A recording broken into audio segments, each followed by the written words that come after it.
แห่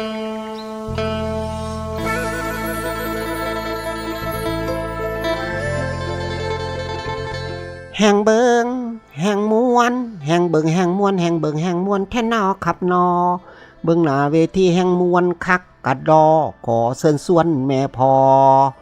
ไปเบิงหมอลำนำการวันที่5 เมษายน 2568 นี่หมอลำเสียงวิหกนกพงศกรสิทำการแสดงที่สนามปากทางบ้านเก่าผ่านทองส้นบุรีพอกับพระเอกนางเอกดาวตลกหางเครื่องด้านหน้าวิธีกว่า300ชีวิตเส้นนกพงศกรอาอายแพทย์ธิดาออดปานดำพัชราตุตู่แหววมินลูกเอกท็อฟฟี่ปริมโอดมุยองสมโอใบเตยยานุยากิ่งกำนันแพ้จงอ่างเยสายเยไปอู้ไล่กันบ่หวาดบ่ไหวหลายคักอย่าลืมอย่าพลาดวันที่5 เมษายน 2568 นี่พบกันที่สนามปากทางบ้านเก่าผ่านทองส้นบุรี